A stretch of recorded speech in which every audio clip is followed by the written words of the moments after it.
Septième sermon sur le chapitre 1. Alors Job se leva, déchira son manteau et se rasa la tête. Puis se jetant par terre, il se prosterna et il dit : Je suis sorti nu du sein de ma mère, et nu je retournerai dans le sein de la terre. L'Éternel a donné, et l'Éternel a ôté. Que le nom de l'Éternel soit béni. En tout cela, Job ne pécha point et n'attribua rien de déraisonnable à Dieu.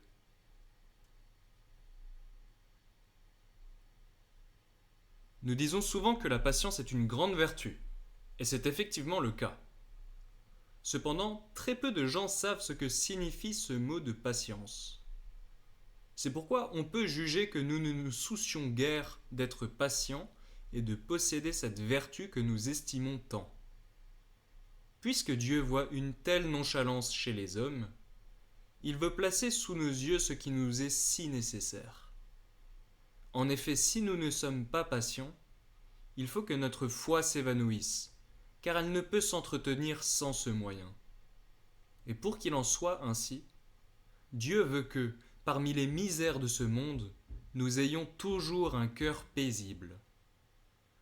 Il veut que nous soyons tellement assurés de sa bonté que cela nous réjouisse et nous contente, afin que nous puissions nous glorifier contre Satan et contre tous nos ennemis.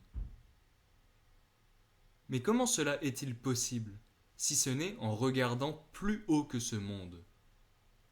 Il nous faut contempler que, bien que notre condition soit misérable selon l'opinion de la chair, il doit nous suffire que notre Dieu nous aime.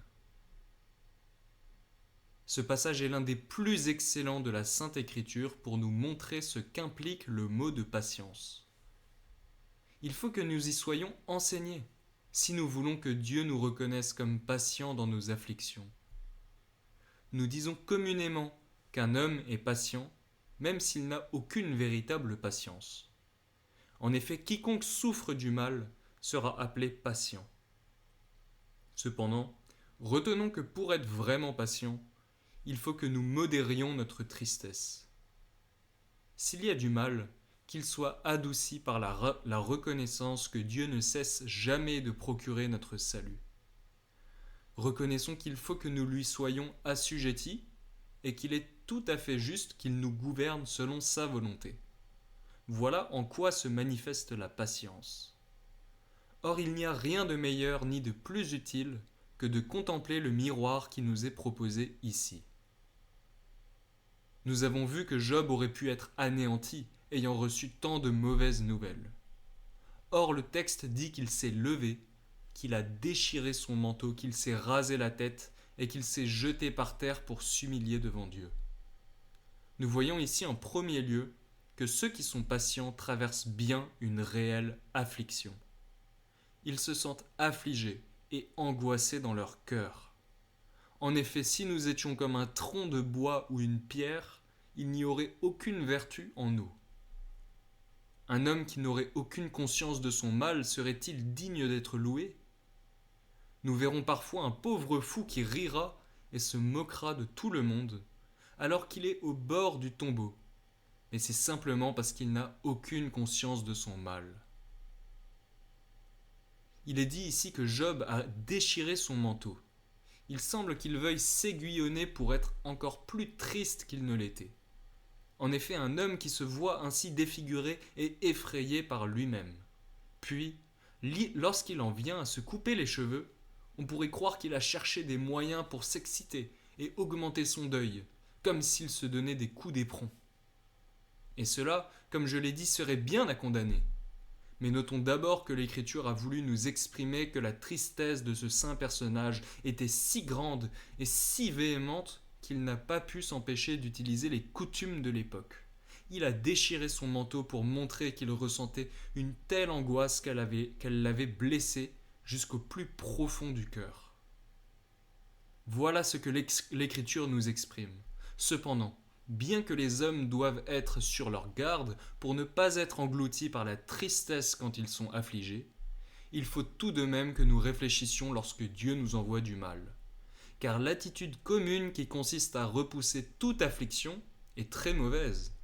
Pourtant, c'est là que les hommes en sont arrivés. Quand ils ont voulu faire preuve de patience, ils ont étouffé toutes les pensées liées à leurs maux. Ils les repoussaient très loin et s'en éloignaient. En bref, ils auraient voulu être abrutis de telle sorte qu'ils ne ressentent ni ne discernent plus rien. Au contraire, lorsque Dieu nous afflige, ce n'est pas pour nous assommer à coups de marteau afin que nous soyons hébétés et endormis. Il veut plutôt nous amener à réfléchir à nos misères. De quelle manière ? Outre le fait qu'il nous faut nous rappeler nos péchés pour en demander pardon et pour être beaucoup plus attentifs à l'avenir à marcher comme il se doit, nous sommes aussi instruits sur la nature de notre vie. Cela nous empêche de nous y complaire et d'être enflés de la vanité et de la présomption qui nous caractérisent.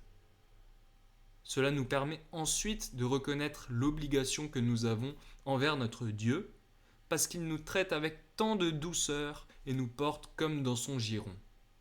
Et lorsque nous voyons qu'il prend soin de notre vie, nous devons regarder plus loin, c'est-à-dire tendre vers le royaume éternel, là où se trouve notre vraie joie et notre repos.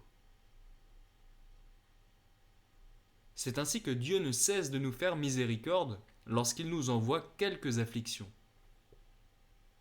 Il le fait afin qu'en examinant ce qui est en nous, nous reconnaissions également quelle est notre condition.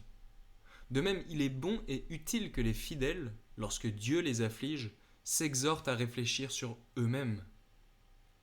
Qui suis-je ? Quelle est ma nature ? Et pourquoi suis-je ainsi affligé ? Il faut, dis-je, qu'il pense à toutes ces choses. Voilà comment Job a pu déchirer ses vêtements, se raser la tête sans offenser Dieu. Ce n'est pas qu'il voulait se précipiter dans un désespoir excessif, mais sa démarche tendait vers l'humilité. C'est ainsi que Job a agi. Voyant que Dieu l'appelait à l'humilité, il a voulu s'y soumettre, et c'est pour cette raison qu'il a déchiré son manteau et s'est rasé les cheveux. Cependant, nous voyons bien, comme je l'ai déjà évoqué, que la patience ne va pas sans affliction. Il est inévitable que les enfants de Dieu soient tristes et qu'ils ressentent leurs maux. Néanmoins, ils ne manquent pas de posséder la vertu de patience quand ils résistent à leur passion. Ils le font de telle sorte qu'ils ne s'irritent pas contre Dieu, qu'ils ne dépassent pas la mesure et qu'ils ne regimbent pas contre l'aiguillon. Au contraire, ils rendent gloire à Dieu, comme la suite du texte le démontre immédiatement. Si Job s'est jeté par terre, c'était pour se prosterner et adorer. Il est vrai que ce terme signifie s'incliner ou s'abaisser, mais il a pour but de s'humilier devant Dieu et de lui rendre hommage. Nous verrons des hommes se jeter par terre tout en restant remplis de fureur, à tel point que s'il leur était possible, ils monteraient au-dessus des nuages pour faire la guerre à Dieu. Nous verrons des individus emportés par le dépit, uniquement parce qu'ils ne peuvent pas se ruer contre Dieu comme ils le voudraient. Job, tout au contraire, se jette par terre afin d'adorer. Il regarde vers Dieu pour s'humilier devant sa majesté. En effet, lorsque nous sentons la main de Dieu, c'est alors que nous devons lui rendre plus d'hommage que jamais. Il est vrai que si Dieu nous traite avec douceur, cela devrait nous pousser à venir à lui, comme il nous y invite d'ailleurs. Que représente cette grande bonté dont il fait preuve, sinon sa volonté de nous attirer à lui ? Mais puisque nous sommes si lents à y venir, il faut qu'il nous convoque et qu'il nous montre l'autorité qu'il a sur nous. C'est exactement comme un prince qui, voyant son vassal tarder à remplir son devoir, lui envoie son officier pour le sommer. Et c'est ainsi que Dieu agit. Voyant que nous ne nous soucions pas de venir à lui, ou que nous n'y venons pas avec l'affection et la ferveur requises, il nous sollicite et nous convoque. Connaissant le but et le véritable usage des afflictions, Job s'est donc jeté par terre afin de rendre hommage à Dieu. C'était pour dire « Seigneur, il est vrai qu'auparavant je t'ai servi et honoré. Pendant que je prospérais et que je connaissais des grands triomphes, je prenais plaisir à te servir. Mais qu'en est-il ? Je ne me connaissais pas assez moi-même. Je vois maintenant quelle est ma fragilité et que nous sommes de misérables créatures. C'est pourquoi, Seigneur, je viens aujourd'hui te rendre un hommage nouveau, puisqu'il te plaît de m'affliger dans ce monde. Seigneur, je me soumets volontairement à toi et je ne demande rien d'autre que d'être assujetti à ta main, quoi qu'il arrive. Voilà pourquoi cette expression qui dit que Job s'est jeté par terre avec le désir d'adorer Dieu. Venons-en maintenant à la suite, c'est-à-dire au fait que Job reconnaît la condition humaine. Je suis sorti nu du sein de ma mère, dit-il, et nu j'y retournerai.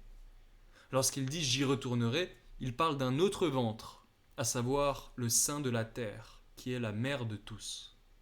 Ou bien, tel un homme qui a le cœur serré, il ne prononce pas tous les mots et parle à demi-mot.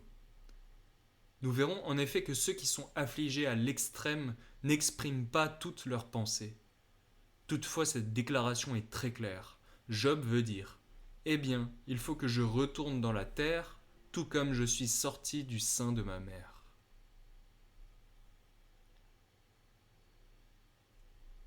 Il est vrai que l'on pourrait comprendre ce passage de deux manières. Premièrement, on pourrait le prendre comme une maxime générale.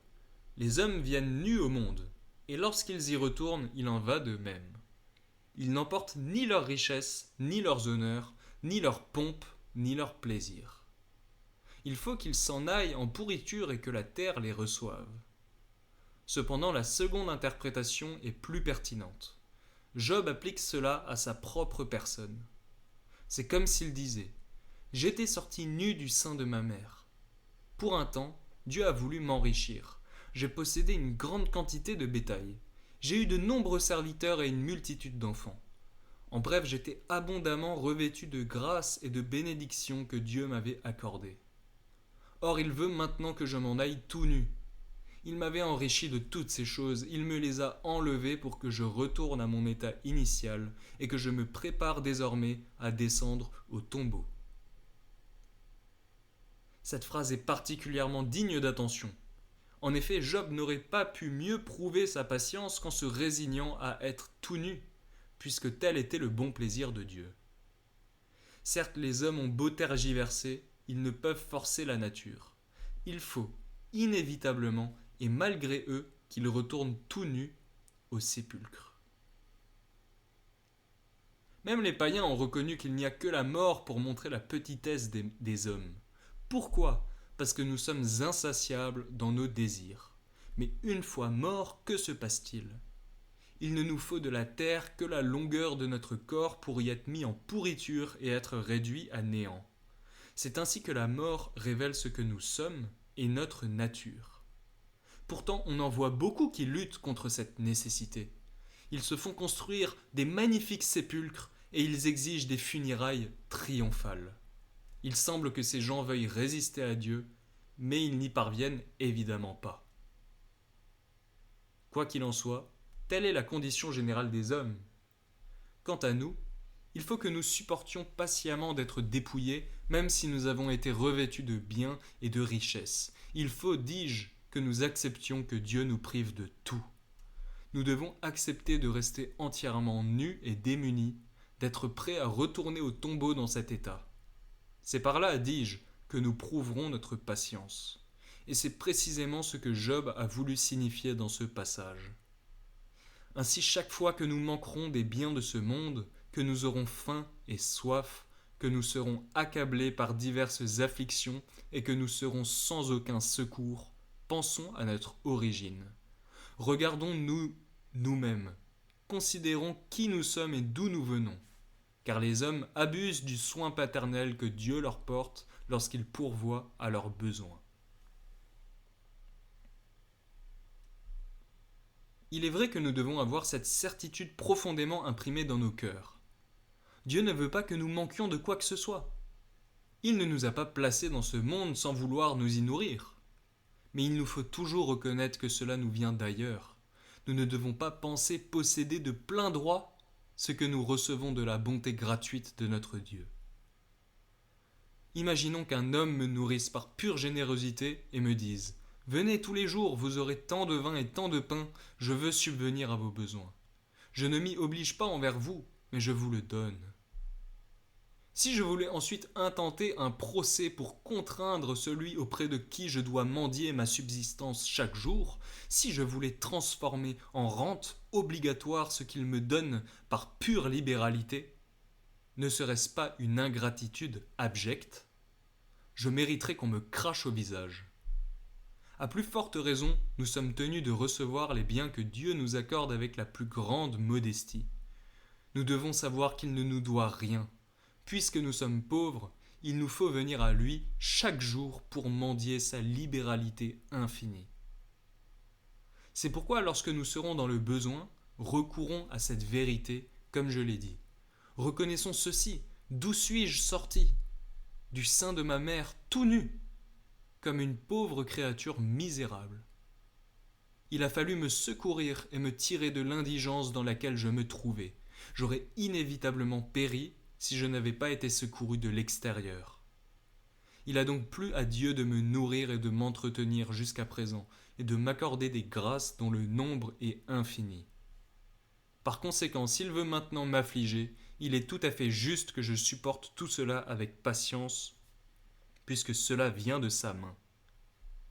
Voilà donc ce qu'il nous faut retenir de l'enseignement que Job nous donne. Je suis sorti nu du sein de ma mère, je retournerai aussi nu au sépulcre. En résumé, lorsque Dieu a mis des biens entre nos mains et que nous les avons possédés pendant un certain temps, nous pensons que leur propriété doit nous rester acquise. Nous nous imaginons que nous serons tellement accompagnés de nos richesses qu'elles nous suivront jusqu'au tombeau et que nous ne devrons jamais en être dépouillés. Ne faisons pas un tel calcul, car il ne servirait qu'à nous tromper. Au contraire, sachons que si le bon plaisir de Dieu est de nous reprendre les biens qu'il nous a généreusement accordés, nous devons être prêts à en être privés du jour au lendemain. Il ne doit pas nous être douloureux d'être dépouillés, en une minute, de tout ce que nous aurons pu acquérir durant toute notre vie. De plus, Job nous conduit encore plus loin en disant que c'est l'Éternel qui a donné et l'Éternel qui a ôté, et que le nom de l'Éternel soit donc béni.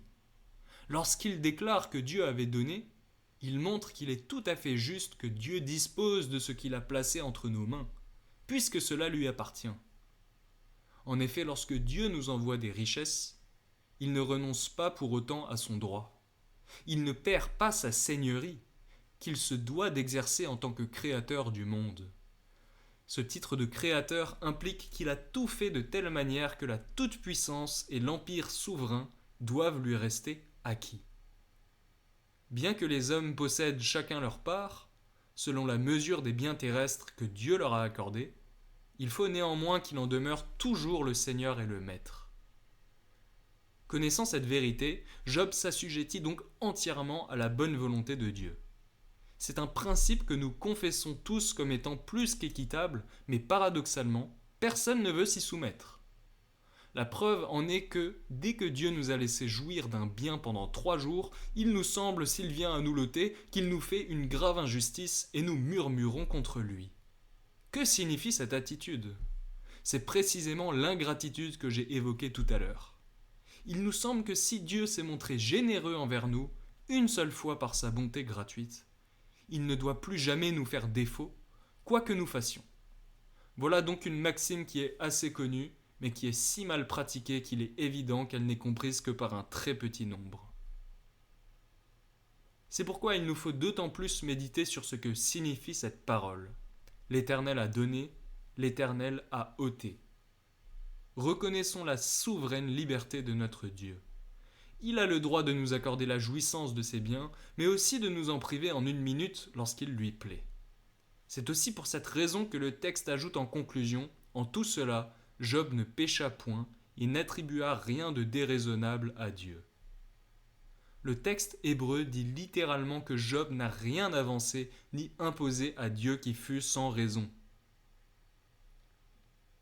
C'est une expression qui mérite d'être examinée avec soin. Pourquoi les hommes s'irritent-ils ainsi lorsque Dieu leur envoie des circonstances contraires à leurs désirs? N'est-ce pas parce qu'ils ignorent que Dieu fait tout avec raison et qu'il a toujours une juste cause? En effet, si nous avions cette vérité bien gravée dans nos cœurs, à savoir que tout ce que Dieu fait est fondé sur une bonne raison, il est certain que nous aurions honte de nous rebeller ainsi contre lui. Nous n'oserions plus le faire si nous savions qu'il a toujours un motif juste pour disposer des événements tels que nous les voyons. Il est donc dit expressément que Job n'a rien attribué à Dieu sans raison. C'est-à-dire qu'il n'a jamais imaginé que Dieu pût agir de manière injuste ou inéquitable. Voilà un premier point. Mais il faut surtout prêter attention à ces mots, à Dieu. Cette précision a une grande importance. En effet, nous ne réalisons pas à quel point il est exécrable de juger les œuvres de Dieu comme nous le faisons. Dès que Dieu ne nous accorde pas ce que nous avons souhaité, nous contestons contre lui et nous lui intentons un procès. Nous n'en avons peut-être pas l'air, mais notre attitude démontre que c'est pourtant la réalité. À chaque coup du sort, nous nous demandons « Comment cela a-t-il pu arriver ?» Mais avec quel état d'esprit prononçons-nous ces paroles ? Avec un cœur envenimé, comme si nous disions « Les choses auraient dû se passer autrement, je n'y vois aucune raison valable. » Et c'est ainsi que parmi nous, Dieu se retrouve condamné. Voilà comment les hommes sortent de leur gond. Que font-ils alors ? C'est comme s'ils accusaient Dieu d'être soit un tyran, soit un être insensé qui ne cherche qu'à semer la confusion partout. Et c'est ce genre de blasphème horrible qui sort continuellement de la bouche des hommes, et pourtant, bien peu en ont conscience. Quoi qu'il en soit, le Saint-Esprit a voulu nous enseigner ceci. Si nous voulons rendre gloire à Dieu et bénir son nom comme il se doit, nous devons être persuadés qu'il ne fait rien sans raison. Ne lui attribuons donc ni cruauté ni ignorance. Ne pensons pas qu'il agisse par dépit ou au hasard. Au contraire, reconnaissons que la providence divine procède en toutes choses avec une justice admirable, une bonté et une sagesse infinie. Ainsi, tout ce qu'il fait est marqué de la plus parfaite droiture et équité. Il est vrai qu'il resterait ici un point à approfondir. Il s'agit de comprendre comment Job peut reconnaître que c'est Dieu qui lui a enlevé ce que les brigands lui avaient volé. Cela nous paraît bien étrange, mais nous ne pouvons l'expliquer pour l'heure et nous le réserverons pour le sermon de demain. Il suffit pour l'instant d'avoir montré que, lorsque nous sommes affligés, nous ne devons jamais penser que cela arrive sans raison. Reconnaissons plutôt que c'est Dieu qui a de justes motifs d'agir ainsi. C'est pourquoi lorsque nous serons accablés et angoissés, recourons à lui. Prions-le de nous accorder la grâce de comprendre que rien n'arrive dans ce monde sans qu'il ne le dispose par sa providence. Soyons même certains qu'il dirige toutes choses de manière à ce qu'elles concourent toujours à notre salut. Une fois que nous aurons cette conviction, elle nous permettra de supporter avec patience les afflictions qu'il nous enverra. Cela nous poussera également à nous humilier devant lui. Puisqu'il nous aura fait goûter sa bonté paternelle, nous ne désirerons rien d'autre que de le glorifier en toutes circonstances, aussi bien dans l'affliction que dans la prospérité. Maintenant, prosternons-nous devant la face de notre bon Dieu.